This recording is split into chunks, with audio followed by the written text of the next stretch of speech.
Boys and girls, ladies and gentlemen, children of all ages, something that I didn't think I'd ever actually say or be able to in any way, shape, or form. Boys and girls, Gina Carano's Cara Dune is officially returned to Star Wars, ladies and gentlemen. Yes, the Lucasfilm company out there that fired her for her own personal political beliefs has now brought her character back in the Encyclopedia that is coming out here very shortly, boys and girls.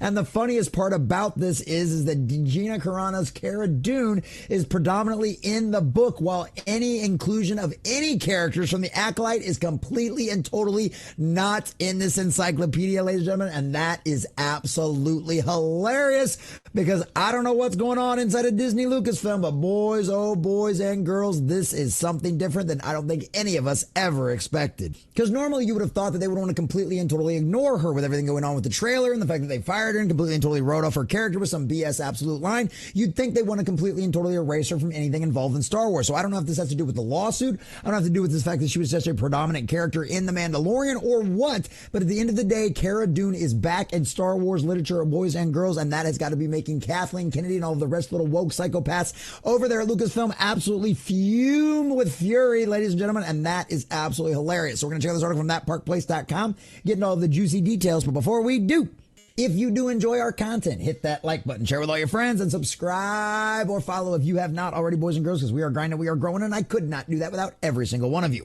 Also, leave us a comment in the section down below letting us know what you think about all of this kind of stuff. Does it surprise you that they actually included them? Do you think this is causing Kathleen Kennedy to absolutely lose her mind and seethe with anger? Or do you think this is something where there might be a sign that Lucasfilm is actually trying to make a change of pace? Or do you think it's just because she was such a huge character, it would have been absolutely ridiculous to leave her out?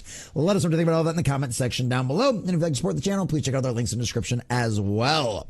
So from thatparkplace.com and our dear Steve Montanero, Gina Carano returns to Star Wars lore. New Lucasfilm publication includes Cara Dune.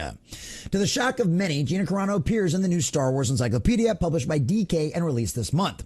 However, there's absolutely no mention of any characters associated with the failed Disney Plus series, The Acolyte, the brainchild of Harvey Weinstein's former personal assistant, Leslie Headland. Yes, boys and girls, and it's one of them situations where we knew pretty much from the get-go when this show was canceled within a month of it coming out, right? And from the last episode premiering, we knew that Disney had hot garbage on their hands right from the very get-go. They knew from the beginning that this was not going to do very well, and they'd already known that they'd spent hundreds of millions of dollars on this only for it to completely and totally blow up in Kathleen Kennedy's face and turn into nothing more than a disastrous dumpster fire that was just fodder for all of us out there to laugh, make fun of, and ridicule Disney Lucasfilm for the choices they have made about Star Wars. And guess what? They got exactly what they deserved when it came to The Acolyte, boys and girls. Carano's character, Cara Dune, gets a large photo and a full write-up detailing her history, military service, and adventures with the Mandalorian and Grogu.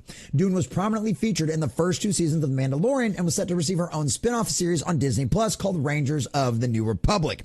Gina Carano's inclusion in the Star Wars Encyclopedia shocked many due to her very public feud with Lucasfilm and Disney. And if you didn't know already, it's literally Gina Carano is suing the Walt Disney Company for firing her over political reasons, boys and girls. So yeah, that's going to be a spicy one to keep up with. The company failed to renew, aka fired, Carano back in 2021 after she shared a political meme on X that criticized the way today's society treats conservatives. Lucasfilm maligned her on social media, leaving Carano effectively canceled by the huge Hollywood studio, or so they thought. Soon after, Carano filed an unlawful discrimination lawsuit against Disney, backed by ex-owner and world's richest man, Elon Musk. Obviously, we all know about this. Author Adam Bray, a writer for DK who worked on the previous 3 editions of the Star Wars Encyclopedia, then called Ultimate Star Wars, noted Carano's inclusion on X. While the book lists Bray as an author on the project, he was not called back to work on it directly. And just a little friendly FYI, essentially the edict was because of the fact that he's white, they wouldn't allow him to continue working on Star Wars products. They wanted a little bit more diversity. Oh, color a shock there. And so now he's doing interviews with That Park Place, and he's telling the whole story and the whole spiel about this. He's like, look, I haven't worked for them in years, so screw him. And I absolutely love that idea too. So shout out to Adam Bray out there for letting them know about the truth. And as you can see right here from the pictures right over here on X, there's our beautiful Gina Carano as Cara Dune, front page and center. I mean, a huge, big old picture on this thing, boys and girls. She gets her full on breakdown, and that is a beautiful thing to see, as she properly deserves. In conversation with That Park Place, Bray alluded to a canceled Mandalorian visual guide that was pulled from production very suddenly shortly after Carano's firing. Says, I was not involved in that, but it sure smelled fishy that any book would have included Gina was canceled right after she was fired. My guess is that they had everything to do with Gina, that they had that would have had to have huge consequences for the publisher to do that at the last minute. I mean, yeah, to cancel a project after contracts have already been signed, I guarantee you this cost some people some money out there for violating that contract. Carano's inclusion wasn't the only interesting tidbit to come out of Bray's X account. He also noted that there is no characters from the Acolyte included in the expansive tone. What is missing from the new DK Star Wars Encyclopedia? The most notable omission is anything from the Acolyte. The series is completely ignored. Also missing is content from the recent Tales of the Empire, Jedi Survivor, Star Wars Squadron, Outlaws, apart from tiny entries and even more. Ladies and gentlemen, that is absolutely insane. What's notable, and trust me, there's some people out there in the comments who don't get this far in the video and aren't going to find out about this part, but here's the thing. Here's the answer to all of you little screaming psychopaths out there. What's notable is that there are a few small entries on the Ubisoft action-adventure video game Star Wars Outlaws, which released after the Acolyte's first and only season ended. This negates any claims of there being some kind of content cut off to explain why the Acolyte's exclusion. Yes, cope harder.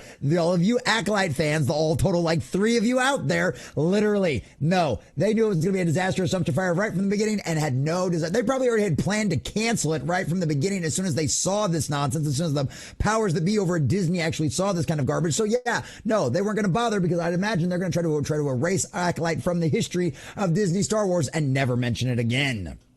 The Leslie Headland-Helms series was a colossal failure for Disney and Lucasfilm. The controversial show, which sought to change the fundamental definition of the Force, failed to draw a sizable audience. The studio officially canceled it after the first season aired. Since then, Disney pulled all Acolyte merchandise from the shelves, with only a few t-shirts remaining on the DisneyStore.com. And why would you bother? They don't sell. Nobody watched the show, so of course they're not going to. Bray also pointed out that the book pulled any reference to Boba Fett's spaceship as Slave One, its original pre-Disney name. Oh, color us shocked there. We know that that's something they did in the past already because, the word slave is just, so offensive. Although, as historians have pointed out time and time again, there isn't a single race on the planet that hasn't been enslaved at one point or not. But of course, it's only about America's evils that we're concerned about, not the rest of the population, not the culture as a whole, not humanity as a whole. No. And yeah, hashtag make Slave One great again, boys and girls. The Boba Fett Slave One issue felt like it came from a higher level, an executive or a DEI thing, I presume. And I would guess anything regarding Gina would too. And of course it did. That's exactly what we know. This isn't the first time we've seen this kind of nonsense. So the fact that they even included Gina Carano's Cara Dune in this is absolutely mind-boggling. I don't know if it's because of the fact that they already knew the lawsuit was coming, if they were already dealing with all this kind of stuff, which honestly, the lawsuit shouldn't even be able to affect this either because that's only been filed just a couple of months ago, boys and girls. We haven't even made it to trial or any of that kind of stuff. We haven't been in that process for very long at all. But the real question is, why? Why? After all of the public fighting, after everything else, why did they decide to include her? I don't know.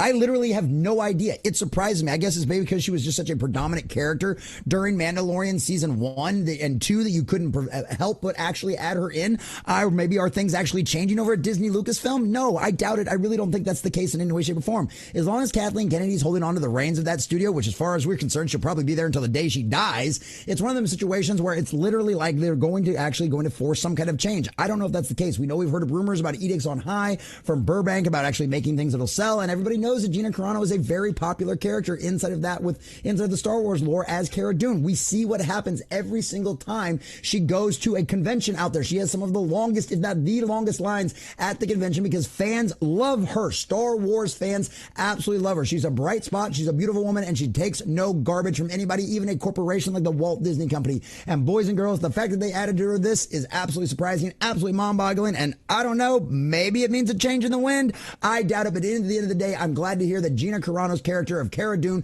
gets its proper place in a Star Wars encyclopedia exactly like she deserves.